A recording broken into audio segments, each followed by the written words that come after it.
Good morning, ladies and gentlemen. Welcome to the City of Griffin Board of Commissioners, May 26, 2026 meeting. We'll begin to discuss proposed 2026 city SPLOST projects that for a final send-off to the county for the 2026 SPLOST vote in November. It is? Okay, sorry. Thank you. Good morning. Good morning. I just wanted to finalize some of the things that we had discussed in regards to our SPLOST projects because they changed a little bit in our meeting with the county a couple weeks ago. So I wanted to make sure that you all were good with these numbers and what is actually going to be written into the referendum. So the first two we actually have, Drew and I have talked about with our bond counsel and with Raymond James. We have one listed as fire station land acquisition and build out of station number 3 for $5 million. And the second one is fire station land acquisition and build out of station number 4 for $5 million.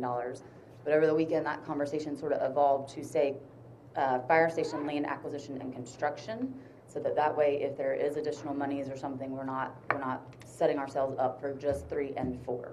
So we think that maybe is a little bit more general if you were okay with that change. Okay. The third item is equipment for fire stations at $6.9 million. Fourth would be public safety equipment at $8.1 million.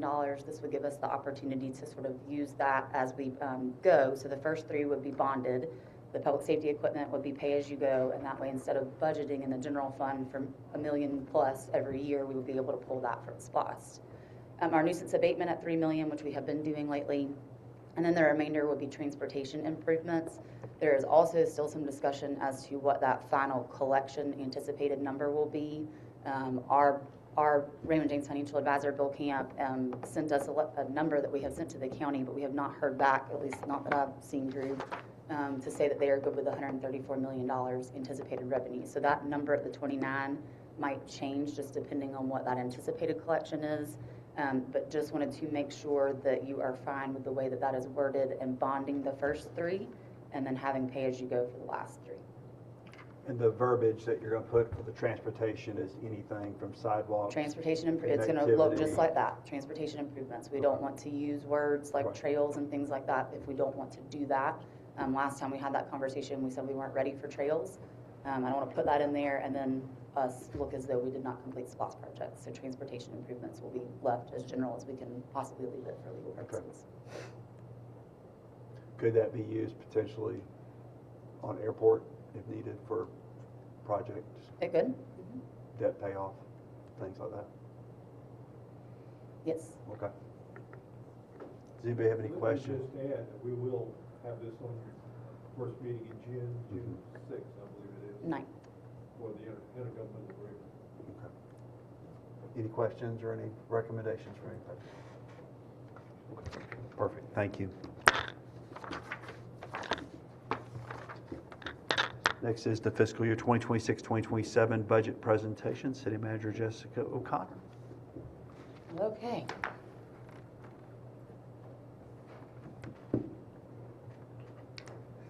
All right, I think I say it every year, but this seems to get harder and harder each year based on our increase in expenses and then a nominal increase in revenue. So as we do, we like to budget based on our goals and areas of importance. We've done that again this year. So if you'll see, our first one is our downtown assets and inventory. We decided that we needed to figure out where everything is downtown and why, so that we can make sure that we know what's where. And if we have questions, like we just got one last Friday about moving a bench, why we either do or don't move that bench. Secondly, enhancing community amenities. The Pocket Park in District 2 is well underway. Ms. Curtis has been working with us on exactly what she wants to see there.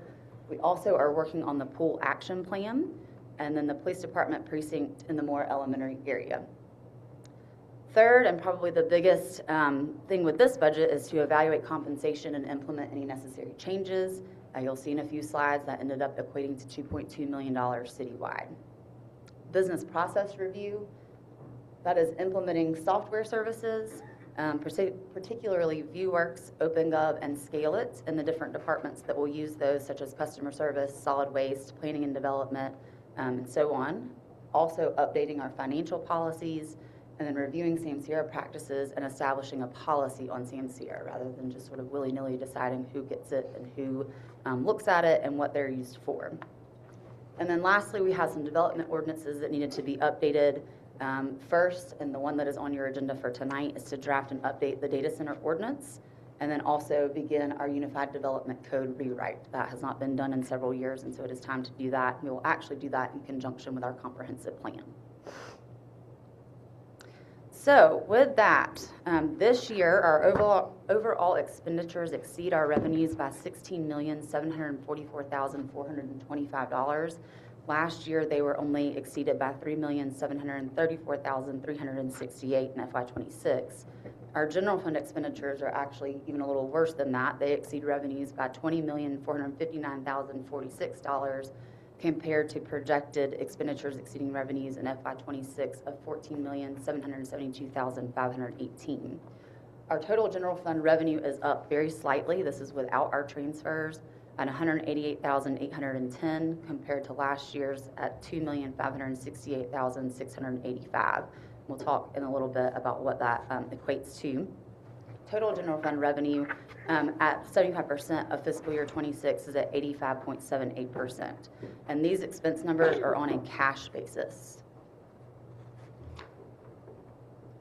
So more specifically, in our general fund revenues, our property tax is budgeted at $6,287,215 this year compared to $5,660,680 last year. A decrease this year in our motor vehicle tax and TABT by $34,000. So this year we budgeted $691,000 for FY27 compared to $725,000 for FY26. We're sort of showing that decrease based at 75% of the fiscal year. Our collections are 73.3%. We have increased the loss budget to $5.8 million compared to $5.65 in FY26. It is a very nominal increase because we are concerned about an economic downturn. If you look at 75% of this fiscal year, loss is at 80.22% collection. So if we kept that trend, the total collections for FY27 would be a little over $6 million. So again, sort of very conservatively projecting $5.8 million in loss. Our enterprise funds revenues, they all have increased, with electric increasing at $1,690,810. Water wastewater revenue has increased $770,925. Stormwater is projected to increase at $423,966. Solid waste is a very nominal increase at $14,933. Telecom revenue is projected to increase by $89,774. And then our golf course is projected to increase by $229,096. If you look at FY26 projections at 75% of the year, everybody, with the exception of stormwater, is at or above 75%. So we know we have to do that rate study for stormwater. We've already approved that, so we do think that that will help as well. Our total budget for all funds, our projected revenues are down $20,490,541. Which is 11.58%, but all of that is attributable to the airport grant that we received last year. So if you take out the airport grant, our revenues are actually up $3,242,917, which is a 1.83% increase in revenues. If you look at projected expenses, same way, it's down $7,441,785, which is 3.95%, but you've got to remove that airport expense, which was $24,184,316. So without that, our expenses are up a lot, $16,742,531, which is 10%, which is about in keeping with what everybody else's costs are increasing these days. So our total projected revenue for fiscal year 27 is $156,413,021, with our expense projected net of depreciation at $173,157,446. That's a lot less than what was expected last year because of those airport grants. Otherwise, it's about the same. Additional expense highlights, mostly related to our capital requests and our general fund. If you'll look there, our patrol vehicles for 9 this year, just in marked vehicles, is $727,200. 12 patrol vehicles last year was $780,000. So we are budgeting for a lot more per patrol car, but we also have made sure to include in our budget in-car radios when purchasing new cars rather than having to worry about that after the fact. We also are trying to catch up on some of our radio purchases, so we'll have 16 in this budget. That's a combination of in-car and handheld at $90,700. Fire also needs new radios. Theirs is a little bit different. They're portable radios at $81,000. Fire stations 1 and 2 need new alerting systems, which is a new NFPA requirement. So they are budgeted at $50,000 a piece, or $100,000 for 2. Other 2 stations, we will of course include that when we build those out. They have also asked for a weather surveillance system at $14,000, an hydraulic extrication tool set at $50,000, vehicle lift and stabilization struts at $30,000. And those last 2 are very specific to our rescue part of our fire department, because they have to do a lot of rescues these days, particularly related to automobile accidents. So they're asking for some equipment to help with that. Public Works has requested a half-ton 4x4 pickup truck, as well as a 3/4-ton pickup truck. And then the sign shop is asking for radar traffic counter units to be able to help with some of our speed zone areas. That total in general fund capital is $1,725,652. And if you compare that to last year, it's pretty much right on par, $1,793,455. If you compare capital as a whole, it makes it look like it's down $25 million, but again, that is that whole airport grant. So capital is down $846,280. So the other part of capital is your enterprise funds. Your CDBG infrastructure is $1,593,115. Unfortunately, if you remember, we did not receive the CDBG grant for fiscal year 25, so we have resubmitted the same project, so it's the same cost from last year. Water wastewater is also requesting 2 dump trucks for a total of $304,000. The electric department needs a new bucket truck, which is now $375,000. They also have budgeted line maintenance and improvements at $850,000. That continues to increase every year because of the cost of supplies and equipment. A roll-off truck in the solid waste department is needed, which is budgeted at $270,000.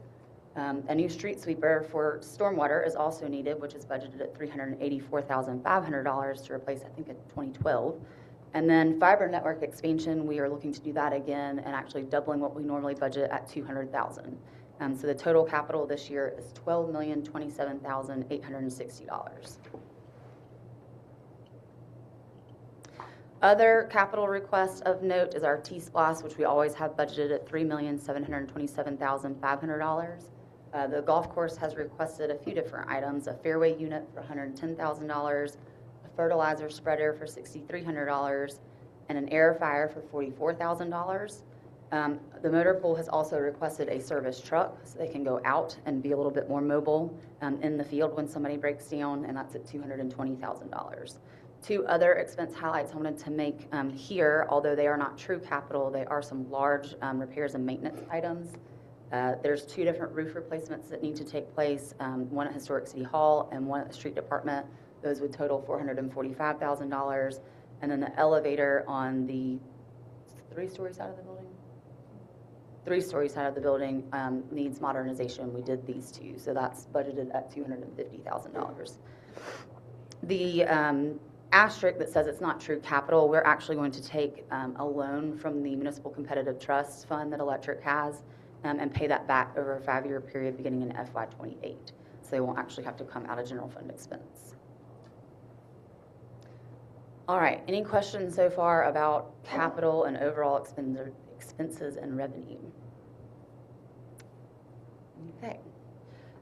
Again, the big item this year is personnel. So the couple things that we wanted to talk about first is our retirement contribution has increased $165,324, and workers' compensation has increased $77,375. Our property and casualty coverage has a budgeted increase of $187,454. It increased drastically last year as well at $320,924. We are not asking to change the cost of insurance for employees, but we are going to change networks from Meritain to United Healthcare. Generally speaking, the United Healthcare network is much larger and so should offer more opportunities for people closer by. So I feel like we talk about pay every year. Why are we having to do that again? First thing we always look at is our turnover rate of 22% over the past 5 years. And when we're asking people why they're leaving, a lot of times it is pay. We were hoping that that was just specific to a few departments. Unfortunately, what we've learned, it is a citywide problem, because we actually reached out to our Evergreen Solutions that did our compensation study a few years ago. They gave us the most recent study that they did for Douglasville, which had 18 local government responses, and the lowest starting pay between those 18 was $16.55 per hour.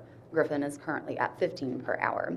If you look at the aggregate of the 18 responses, that equaled $18.58 per hour, and Spalding County currently, just so you know who our biggest competitor is at $18.55 per hour starting, where we're paying $15, so $3.55 per hour more. So what is our recommendation? We are recommending a change from 23 pay grades to 26 pay grades. This gives you a grade progression of 5% when you're going up each grade. And the spread of minimum and maximum pay would remain the same within those range at 65%. So the minimum pay rate increases to $18.50 per hour, which is a 23.3% increase, which is a large increase for the lowest level employees. This general pay plan with the 23 pay grades does not include fire suppression, sworn law enforcement, or the electric line crew and tech services departments. They have separate pay scales based on what they do and the hours that they work. The previous grade progression averaged at 5.7%, so we're changing that a little bit to just make it an equal 5% with each grade. And it wasn't consistent, so sometimes you'd have 5% between grades, sometimes you'd have 6.5%, sometimes you'd have 4%. So we're saying that at this point, let's just make it 5% per grade. This may be hard to see, but this is the new pay scale recommended. Grades 4 through 17 have an approximate 23% increase to the current minimum pay rate. Grades 18 through 22 have an approximate 17.7% increase to the current minimum pay rate. And then grades 23 has a 15% increase to the current minimum pay rate, that then decreases each subsequent grade by 12, 9, 7, and then 2. This does not mean that people in those grades are getting a 15% pay raise or a 17.7% pay raise. Fortunately, because we have done our pay for performance program for the last couple of years, not everybody is at minimum anymore, which is good. So the minimum will increase, and we are budgeting for that range penetration like we did the first time we implemented the study, so that if you've been here 10 years and that minimum pay rate actually goes above what you're currently making, a brand new employee and you should not be making the same amount. So we will still keep into consideration that 10-year seniority, so we don't have compression in that area. It's a little hard to explain, but for the most part, it worked out. If you look at fire, their suppression pay scale also has increased to where a minimum pay rate is increased by 12.4%. So that's the FD-FR is a firefighter recruit. The -01 is a firefighter, so that minimum pay rate increased by 4.9%. And the FD-02 is an advanced firefighter whose minimum pay rate increased by 2.9%. The other minimum pay rates did not increase. However, each current employee will receive at least a 2% increase in pay, again, to make sure that we account for compression and making sure that we don't have a firefighter making more than a lieutenant or supervisor. So that's accounted for there. In looking through all of these studies, we also found that our sworn law enforcement really were still very competitive, so we've gotten them to where they need to be. So we're not going to move any of our minimums, or don't suggest to move any of our minimums within the police department, but we are, again, saying that each one will receive a 2% increase in pay. And then lastly, for a pay scale is the line crew and engineering techs. The line crew -CC is a lineman class C and an engineering tech 3, which is your lower level, entry level lineman. The minimum pay rate increased by 14%. The class B and engineering tech 2 pay rate increased by 13%. And then the class A and engineering tech 1 increased by 15%. A journey lineman and lead engineering tech minimum pay rate increased by 15%. And then a foreman, that minimum pay rate increased by 17%. The line and tech services superintendent minimum pay rate increased by 19%. And again, this is just matching or trying to get as close as we can to our competitors, such as Central Georgia EMC, Georgia Power, Noonan, a couple others. So you can see here from this slide the overall financial impact. Generally speaking, the general fund is about half of what the total costs are when you look at general and enterprise. You can see the $1.4+ million For those pay grades, sworn law enforcement is 113, fire suppression is almost 143, the line crew and tech services is almost 138. So that total ends up being $2,211,133. That is a big ticket item this year that I'm not sure how else we're going to be able to continue to compete if we don't make sure that we implement. In addition, we have asked for a couple new positions within the city. First, in communications, adding a communications and public relations coordinator, as well as a part-time sort of student intern that just has a few hours throughout the summer or a year, depending on how they want to work that schedule. Finance, we are requesting to remove an accountant 2 position and add a grants manager. We've seen that that's been very successful with the county and in a lot of other places that I have reached out to, and so we would like to implement that here as well. In economic development, they would like to add a business relations manager. The communications and economic development positions are really a direct result of moving Heather Robinson in the Main Street program into communications, so we don't have just 2 in economic development. We know we need somebody that's really sort of handling our current businesses, so that's the business relations manager, while Jeremy's looking more for the economic development side and growing what we currently have. IT, with all of the business process reviews and software installations that we're doing, they're going to need a 4th systems administrator position. In the police department, we've requested the addition of 2 lieutenants and 1 sergeant. And in fire, this is sort of a continuation from last year. We've got to fill up that station, so we were added 6 positions last year, and we'll need another 6 this year for the new station. In our enterprise funds, customer service with our new vision of Griffin Utilities has added 1 CSR 1 and 1 CSR 2 position, and solid waste is asking to add a Class A driver position that will sort of sit in the office of the director, and so if the landfill is short that day, the transfer station short, or commercial is short, they can go to whatever division is needed rather than having 1 additional person for each division. And then we also are requesting to remove the crew leader position at the transfer station. In our other funds, motor pool, this is sort of a decision-making time for the motor pool. They have asked to add 2 supervisor positions, 1 for the automotive shop and 1 for the truck and heavy equipment shop. Motor pool is sort of at that pivotal moment where we decide either we want a shop and fleet department or we don't. And so right now, we sort of test ran doing outside repairs for the police department fleet because that's our largest. While it has worked well, it's expensive, a lot more expensive than I think we want to afford. Additionally, we have a lot of duplicative equipment that I don't think we necessarily have to have. So if we are running that through a fleet department rather than through each individual department, I think we'll be able to reduce some of that amount. Ms. Eller and Kelvin have done a very good job sort of looking around at what is expected for a city our size and for the utilities that we have to try and make that what we need it to be. Sort of like the chicken and the egg, you're going to have to spend a little bit of money to make sure that you are able in return to get what you need out of that department. So I've asked him to just make sure that this is sort of how he wants that shop run, and this is his ability at this point to say this is exactly what we need. We're getting our mechanics upgraded with their pay, but then also in training. Ms. Eller has worked with Southern Crescent to come up with a program to actually make sure that they get their certifications and their training needed so that they can do the work that we need them to do within the city. Another huge expense this year is fuel. You all feel it at the pumps, and that's no different for the city. We are budgeting regular fuel at $3.85 per gallon with diesel at $5.15 per gallon. That total budget equates to $2,276,793. That is an increase of 66%, so almost $1 million increase in fuel. The highest fuel that is noted on these slides does not include the normal state gas tax because the governor had already suspended those when we were paying that high amount. So without that, it would have been $4.11 on regular fuel and $5.23 on diesel. So while that is a very high number and that's not something we're used to, it's something that we feel like we have to do to make sure that we don't have shortfalls at the end of the year, next year. Okay, so getting a little more in depth with our expense highlights for each department within the general fund. First is management services. That total has increased to $166,148. Your budget, the commissioner's budget increased $50,954. The majority of that is that $34,000 increase to Spalding Collaborative rather than the $20,000 to Archway. There's a slight increase in wages and benefits. The city manager decreased $52,253.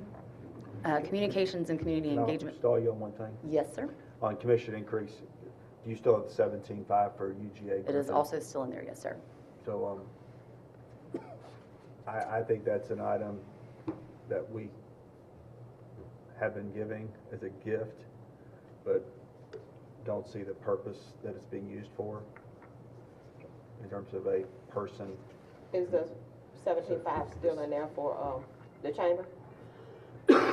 The chamber is, no, y'all don't pay the chamber. So the UGA was to offset the cost of the person that does the continuing ed in terms I of know what it was classes. for. So, I mean, they've got fees and they charge fees and things for classes and courses and things like that. So it's something that it's kind of that low-hanging fruit that we just keep letting it hang there. So just for consideration. Thank you. Yes, sir. Well, we're paying the 17.5 to the chamber through GSBTA. No, ma'am, I think the county pays the chamber and we pay UGA Griffin. The chamber, from our percentage, is our in-kind services because they're in our building and they're helping they were helping do rentals at the building, which they don't do anymore because we don't rent the building. So that's how we sort of help fund the chamber, is through that in-kind, with them being there without paying monthly rent and also having services provided by IT and telecom. Okay, I hear what he's saying, but I also think we are still supporting the chamber. And Yes. I think what the work is done at UGA is equally important. And I understand that the chamber gets money from GSBT, from the sales tax, The hotel motel tax. hotel motel tax. Mhm. So I don't agree with what you're saying. That's fine. I mean, in the grand scheme of things, it's not a lot of money. At the same time, No, it's not. They were supposed to be having a 4-year university when we built the new building, and we put that money as a we'll scratch your back, you scratch ours. But again, I always thought that 17.5 was for Dr. Arkin, for his secretary, to pay for some personnel, that 17.5 from us and 17.5 from the county. It wasn't from the county. Well, I think it does come from both. Mhm.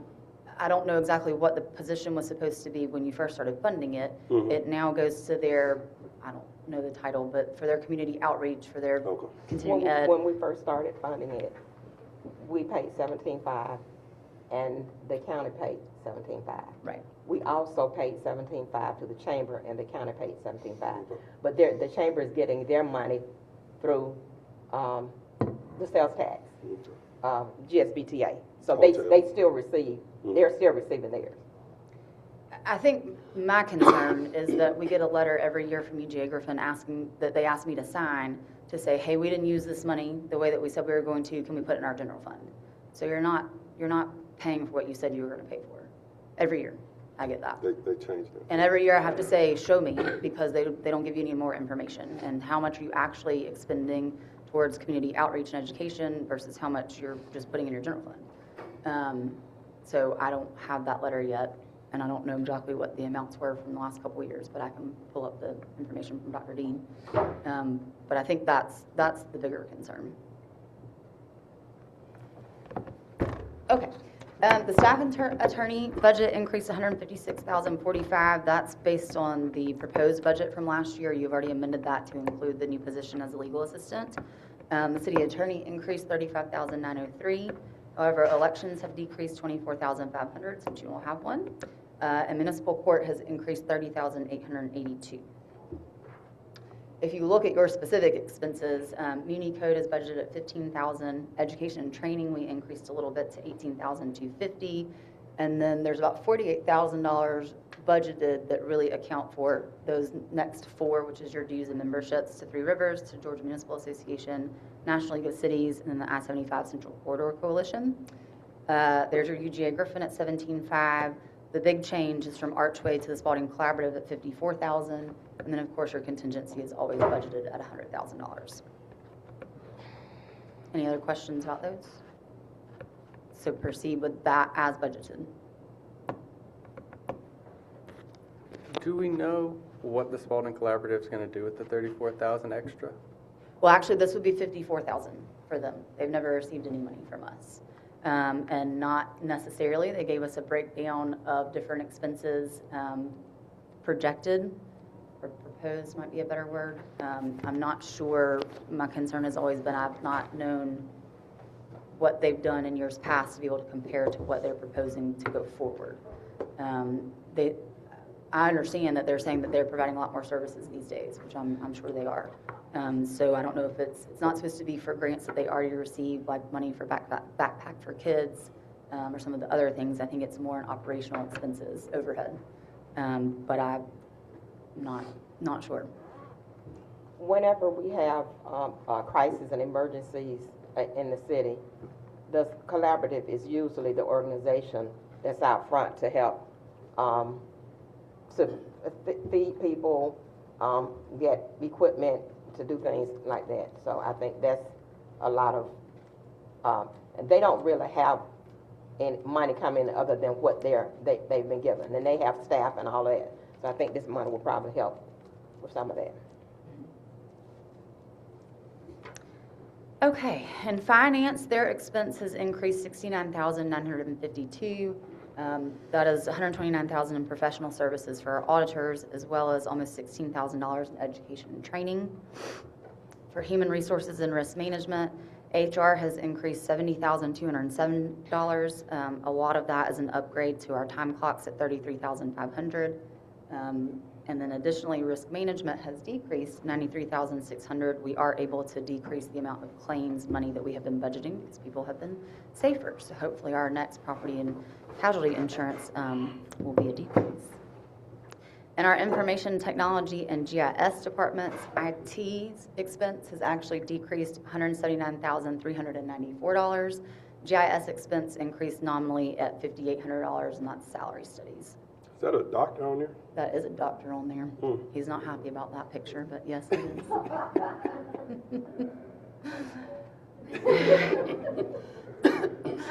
The police department, their total expense is up $1,533,525, sort of getting a little bit more in detail with the vehicles. So vehicle replacements for 9 patrol cars is $80,800 each, where last year we budgeted $65,000. So that total for vehicles last year was at $780,000.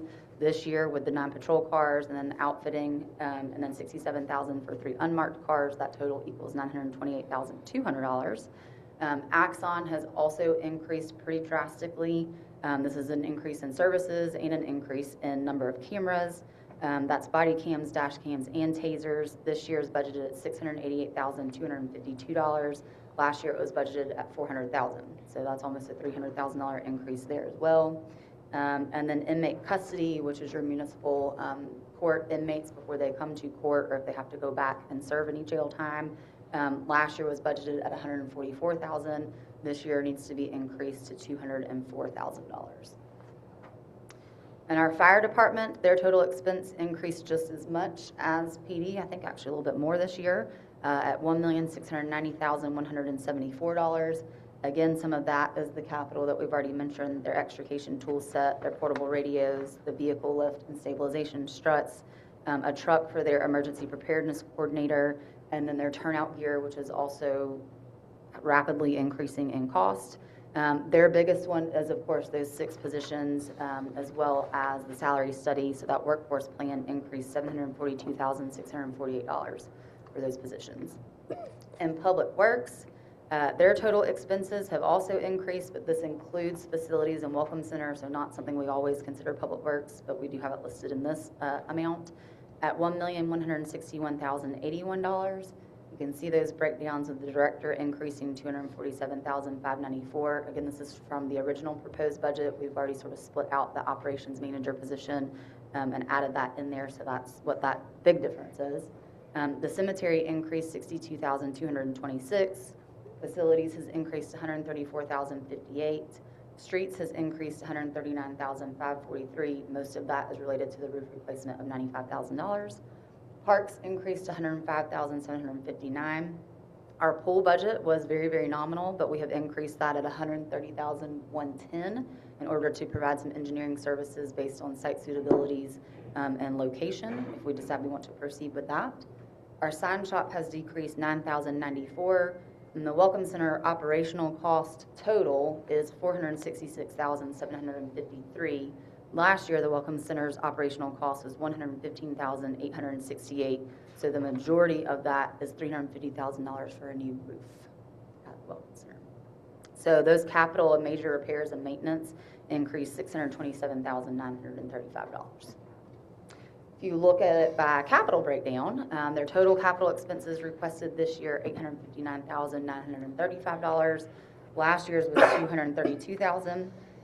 So again, that streets capital is $95,000 for that roof replacement.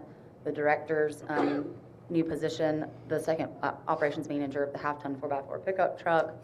Sign shop capital has $52,285 total, which are some crosswalk beacons, the sign printer and cutter, and the radar traffic counter unit.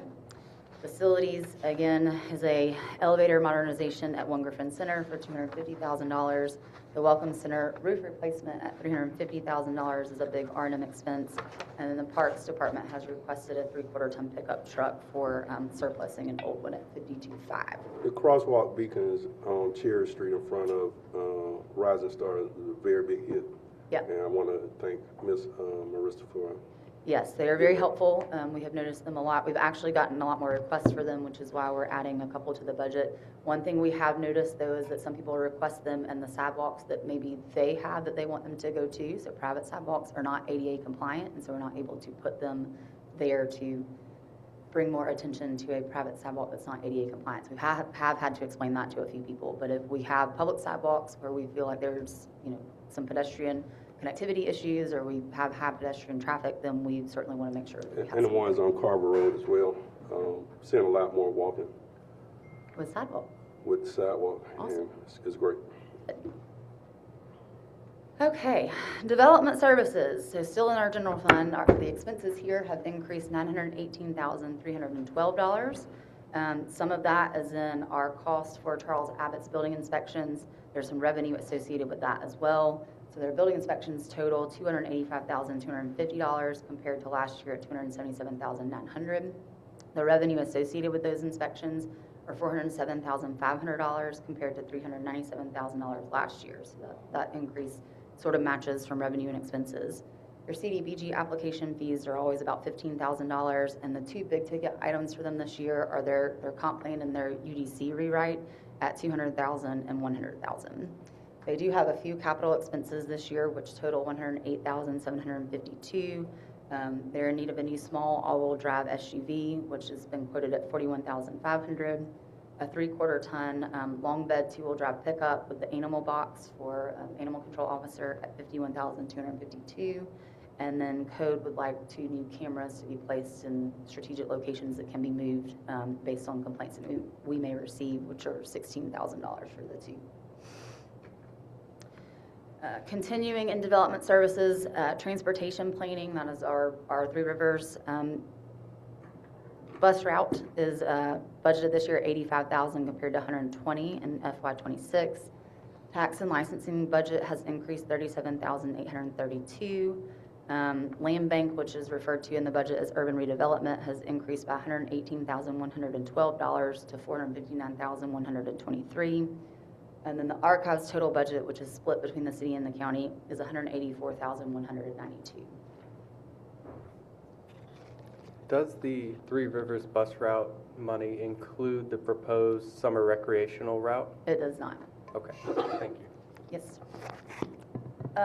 Expenses increased in economic development, $455,537. The director increased $132,511.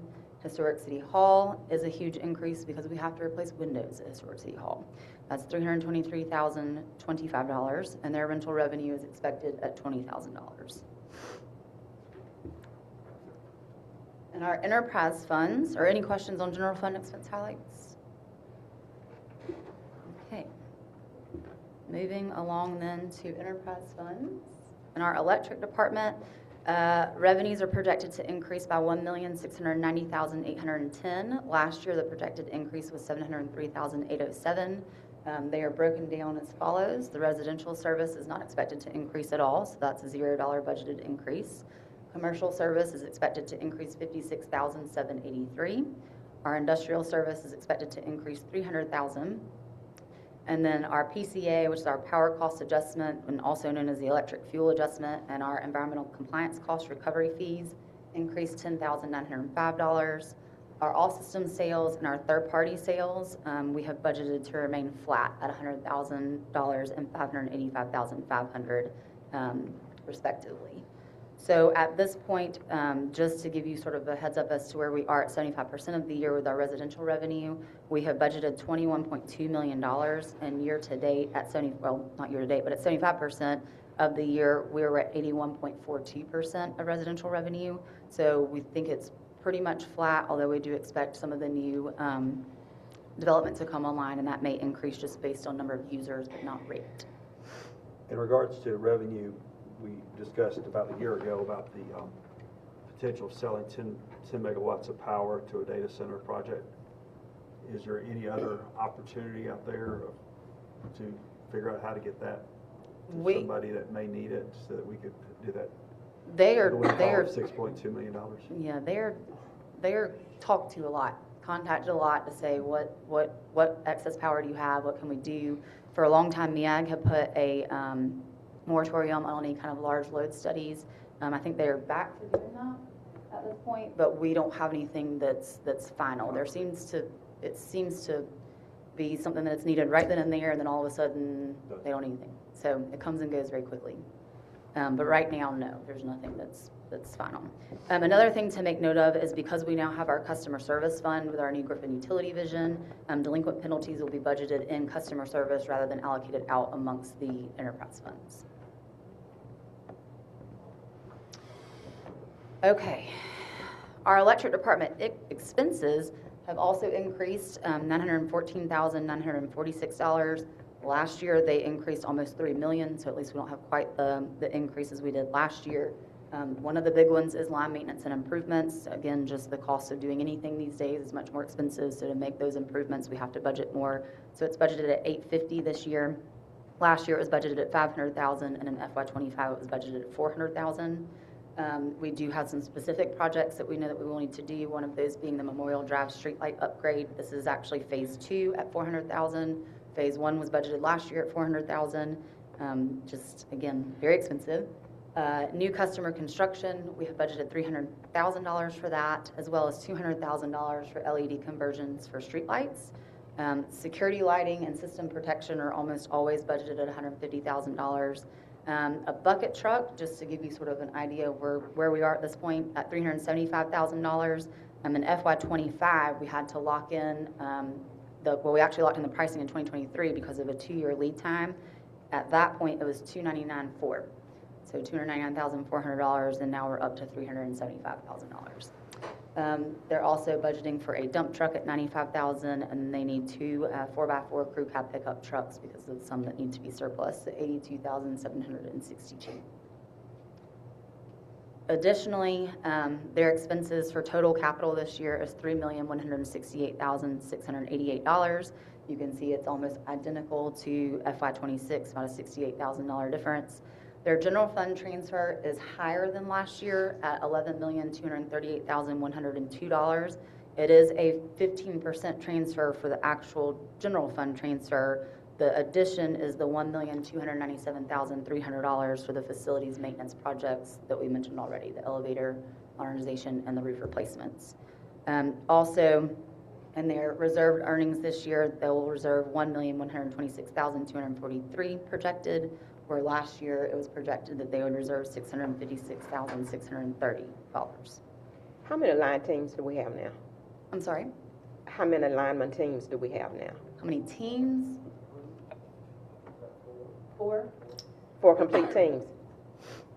4 complete teams. Okay.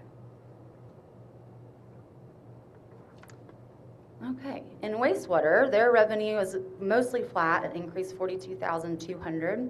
Their expenses, however, are up $4,325,016. That's your Shoal Creek wastewater treatment plant expansion. So you can see their operational expenses are only up $376,125.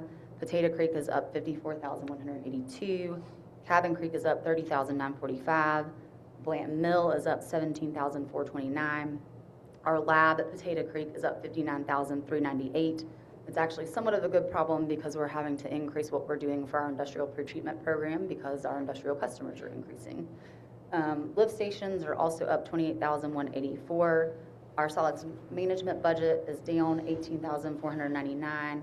And then wastewater collections division expenses are up $347,116. If you don't include the debt, then the expenses only increase $684,456. Their capital this year is a little bit lower than last year at $302,000. They have requested a 5-yard dump truck, a backhoe, and a BOD incubator for the lab. So that total is $302,000 compared to $393,000 in fiscal year 26.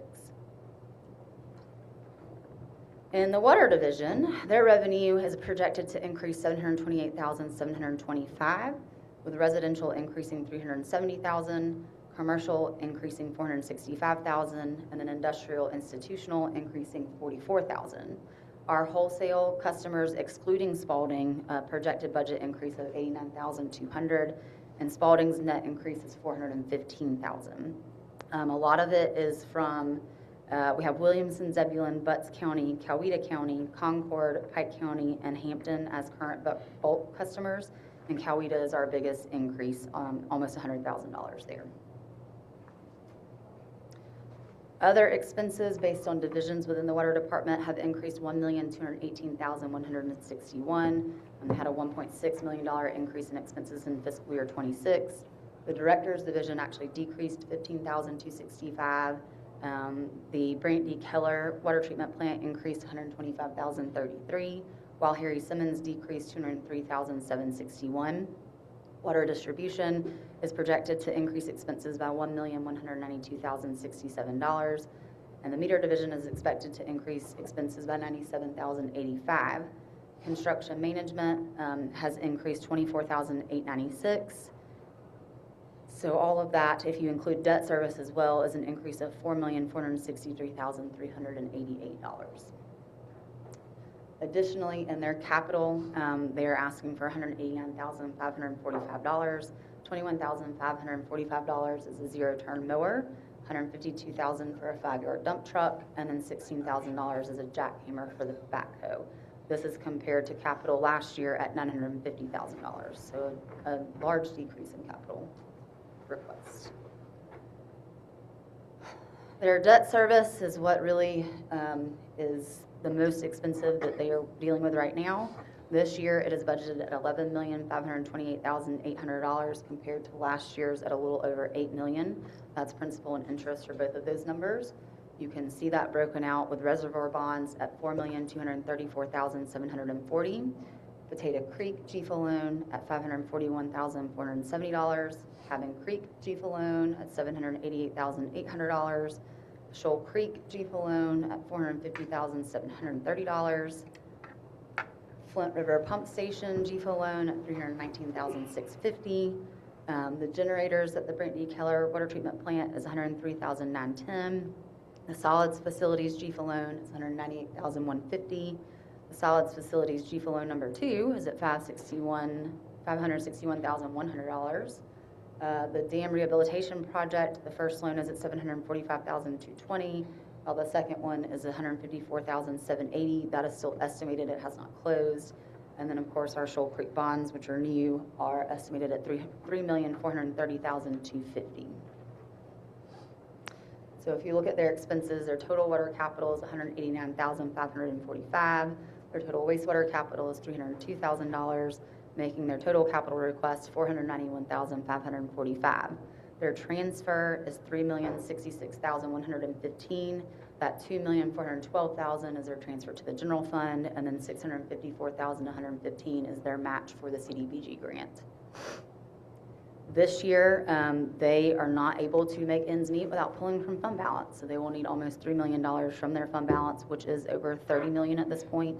Last year, they were able to reserve funds, or projected to reserve funds at 1.67. This year, they're expected to need $2,955,465 from their savings. Stormwater, they are about as flat as you can get. Their revenue increased $423,966, but expenses are expected to increase $423,306. How that worked out. Their total capital is the one request of a street sweeper at $384,500. They do have some GFA loans as well, so that debt service is $231,530. And so this year, it is expected that they will also need to pull from their fund balance at $78,250. Last year, the projection was they would need to pull almost $90,000 from fund balance, but it doesn't look so far based on their revenue and expenses that they will need to do that. So I hope that projection is the same this year. If so, they do have an unrestricted fund balance over $5.1 million.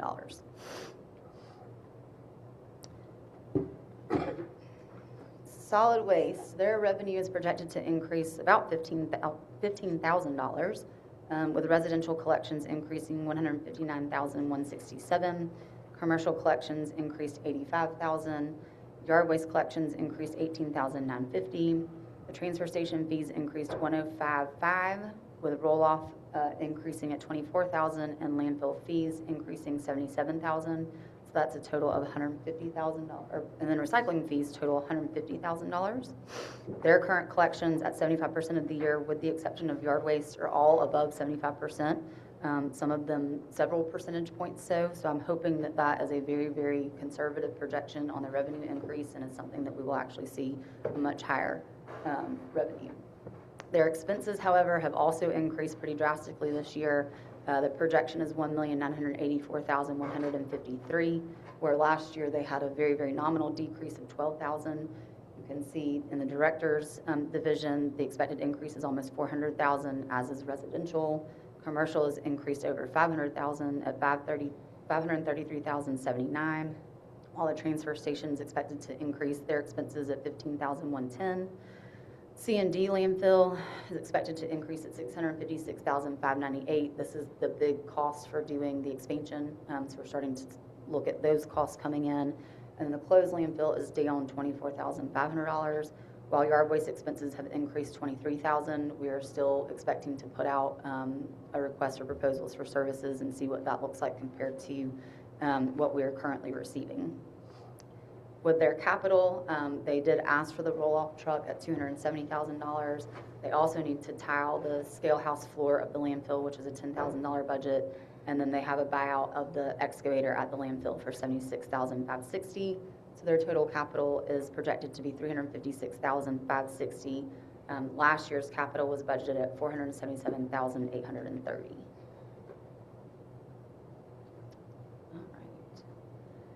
The airport, total operating revenue for the airport is budgeted at $729,446. This does not include transfers needed from the general fund or Spalding County. Spalding County does not include depreciation, so their operating costs are $201,945, where their debt service is $366,445. So the transfer from the general fund projected by the city is $506,340. Operating expense at the revenue at the airport, is expected at $1,899,773. Last year's large number again is the grant that we received. The biggest expense that the airport has is fuel, so there is revenue associated with that. So the expected expense for fuel is $453,650. That revenue expected with that is $511,570. So we do make some money off of the fuel, and you can see how much more we've had to budget this year, not because we project that big of an increase in operations, but because it's that expensive these days. Okay, telecom. Their total revenue continues to increase, so it's expected at $1,331,563 compared to $1,241,790 in fiscal year 26, which is an increase of $89,774. They had a nominal increase the year before of $41,898. You can see the breakdown between fiber leases and internal service charges.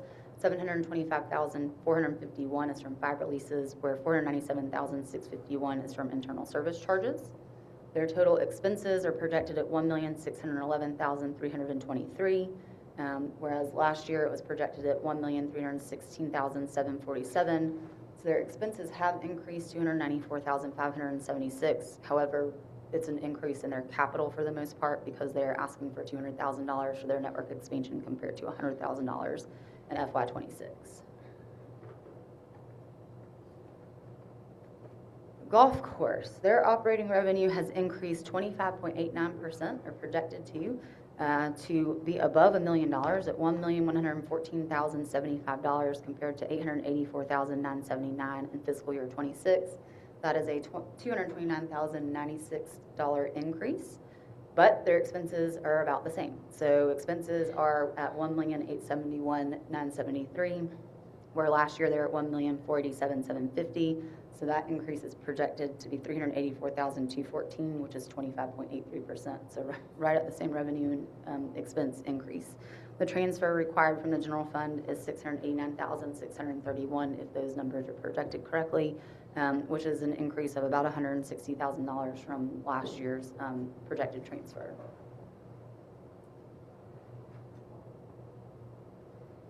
Motor pool. Their revenue this year is actually projected to decrease because we have pulled police out of motor pool and want to have them back by mid-year. That's looking at $1,238,800 compared to the $1,416,000 that was projected last year. Their expenses have also increased pretty dramatically at $2,634,160 with the addition of 2 positions and also getting mechanics in the appropriate pay grade for us to be able to compete for mechanics rather than not have trained mechanics. Their capital total is just the one service truck at $220,000, and so their transfer has increased over $1.1 million this year from the general fund to see if we can make that work. The capital, the revenue actuals through March 31st of 26 is only at 50% and expenses at 70%. So this is the time to make that decision and say this is what we want to try and do with this division, and if it's either going to work or it's not. Kelvin knows that, Marisa knows that, and so I've said do what you need to do to get the appropriate equipment and people in place, and then let's make it a fleet department so we can actually run it the way we need to citywide. Our Main Street program has a small increase of $36,804 for a total operating budget of $214,883. They also have budgeted $29,000 for revenue. Most of that comes from GSBTA or small donations made by individual citizens for their different programs. The Downtown Development Authority, their budget this year is $276,101 compared to $424,998 in fiscal year 26. The biggest decrease is from capital. They did not budget for the $400,000 in capital this year that they did in TAD 1 from last year. However, they have requested $250,000 in this coming fiscal year from TAD 1 for the grant programs that they run.